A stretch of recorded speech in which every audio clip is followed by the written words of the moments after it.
पाक नगर के गांव में एक लड़की नीमा की शादी हो गई थी। वो नई नई अपने ससुराल में भी आके आई थी। उसका आज अपना पहला दिन था। जैसे वो अपने घर आई, ससुराल आई, वो बैठी थी कि थोड़ी देर बाद तेज तूफानी बारिश आना शुरू हो गई। वो खुश हो गई कि क्या बात है, आज तो तेज बारिश हो आ रही है, क्या ही मौसम बन गया भाई। अभी बारिश रुकेगी तो मैं अपने कपड़े वगैरह उतार के कहीं बाहर जाऊंगी। लेकिन जब वो अपनी ससुराल वालों को गई देखने तो उसने देखा, ये क्या, इन्होंने बाहर चारपाइयाँ डाली हुई हैं और वहीं पर लगता है सोने की तालिकाएँ। वो देख के हैरान हो गई। फिर उसकी जो सास थी वो उसके पास गई और कहने लगी, बेटा चलो, मैंने आपके लिए जगह बनाई है, इधर जाके लेट जाओ, इधर ही हम सोते हैं बारिश में। जब बारिश होती है ना, हम खेत में ही सोते हैं, तो चलो आप भी हमारे साथ ना खेत में ही सोना है। वो बहुत परेशान हो कि क्या खेत में सोते हैं? वो मन ही मन में बहुत परेशान होगी कि मुझे कैसा खानदान मिला है जो खेत में सोता है, खेत में। वो अब सोचने लगी कि अब क्या होगा मेरे साथ आगे, कि मैं अभी हर सारी ज़िंदगी खेत में ही सोती रहूँगी। नहीं, ऐसा तो नहीं हो सकता, मैं कोई हल निकालूँगी। लेकिन वो जैसे-कैसे करके उस दिन खेत में सो गई। फिर जैसे सोई, फिर अचानक तेज़ तूफ़ानी बारिश आ गई, जिसकी वज़ह से उसकी नींद आँख खुल गई। उसने देखा कि बहुत तेज़ बारिश आ रही है, लेकिन उसके ससुराल वालों को कोई असर ही नहीं पा रहा। वो उधर ही सोए हुए हैं।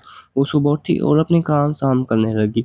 लेकिन आज उसकी ज़िद थी कि आज वो अपनी बाहर नहीं सोएगी, सोएगी तो वो अंदर सोएगी, बाहर नहीं सोएगी। उसने ये वादा अपने आप से कर लिया। लेकिन उसका हस्बैंड आया उससे बात करने। लेकिन उसने हस्बैंड को कहा कि कल हमने कहीं जाना था, आपने कहा था, लेकिन आप मुझे नहीं लेके गए, इसलिए आप यहाँ से चुपचाप चले जाएँ। आज मैं बाहर नहीं सोऊँगी, चाहे जो कुछ भी हो गया। और नाराज़ होके रीमा वहाँ पर सो गई। उसका पति सुरेश वहाँ से बाहर चला गया और सुबह जैसे उठी तो उसने काम करने थे वो बाहर गई और जाके देखा कि उसकी जो सास थी वो अपनी खांस लेती। उससे पहले उसका हस्बैंड आ गया। वो फिर से ऐसे ही रोज़ाना वो बाहर सोते थे, लेकिन वो अंदर ही सोती थी, क्योंकि उसे बाहर सोना पसंद नहीं था कि कौन पागल बारिश में बाहर सोता है। दूसरे दिन वो उठी और बाहर जाने लगी किचन की तरफ। जैसे ही वो किचन की तरफ गई, वहाँ पर उसने अपना भई सुबह का नाश्ता बनाया, आटा गूँध के रोटी बनाई, फिर चाय बनाई। उसने देखा कि उसकी सास को ज़ुकाम हुआ हुआ है। इसने अपनी सास को समझाया कि अम्मा, आप बाहर नहीं सोया करो, आप बीमार हो जाओगी। क्यों आप इतनी ज़िद करती हो, क्यों बाहर सोती हो? लेकिन उसकी सास ने उसे हरगिज़ मना कर दिया कि आपने अगर अंदर सोना है तो अंदर सोओ, हमारे मामलात में आप दखल ना दो, ठीक है? क्योंकि हम यहाँ से सर्दियों से सोए हैं। बहू ने पूछा, क्या वजह है इसकी?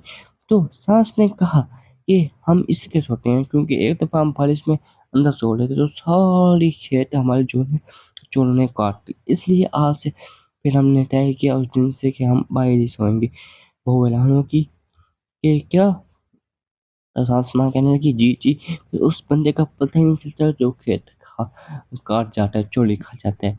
तो ऐसे ही वो वक़्त गुज़रता गया। अब वो अपने बहू और उसके साथ एडजस्ट करने लगी थी, सास के साथ। फिर वो अपने ससुर से एक बात कहती है कि सासुर, यहाँ पर आप क्यों सोते हैं? हम अंदर भी सो सकते हैं कमरे में, आज आंधी भी तेज़ चल रही है। ऐसा ना हो कि कोई चीज़ आके हमें लग जाए, कोई भारी चीज़, या हमारा नुकसान हो जाए, तो आप अंदर चलें। लेकिन ससुर ने उसे मना कर दिया कि हम यहीं सोएँगे, क्योंकि यहाँ पर हमारे दादा जो थे वो भी ऐसे करते थे, यहीं पर पहले सोते थे। वो बेचारे पैसा था कि, लेकिन उसका जो हस्बैंड था उसने उसकी पहली दफ़ा साइड ली, जिसकी वज़ह से नीमा बहुत खुश हुई और वहीं पर पहले सो गई। तो वो सारी रात सो रहे थे, तो तेज़ आंधी की वज़ह से उसकी ना आँख खुल गई।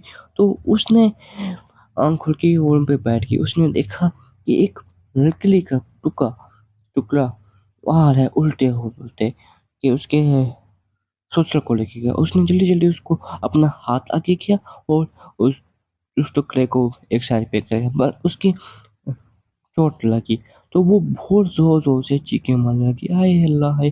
फिर उन्होंने मलहम पट्टी की, फिर उसके ससुर ने उससे माफ़ी माँगी कि बेटा, ہم آپ کے مجرم ہیں، ہمیں آپ معاف کر دو، آپ صحیح کہتی تھی کہ ہمیں آندھی یا طوفان میں باہر نہیں سونا چاہیے، لیکن ہم نے آپ کی بات نہیں سنی۔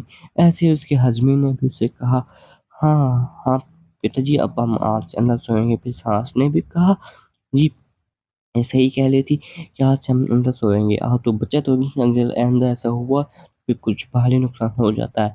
تو پھر اس سے وہ جب موسم صحیح ہوتا تو وہ سب لوگ باہر سوتے ہیں، لیکن آندھی اور طوفان ہوتا تو وہ اندر سوتے۔ اسی طرح نیما کو اپنے پریوار سے چھٹکارا مل گیا۔ کس پریوار سے؟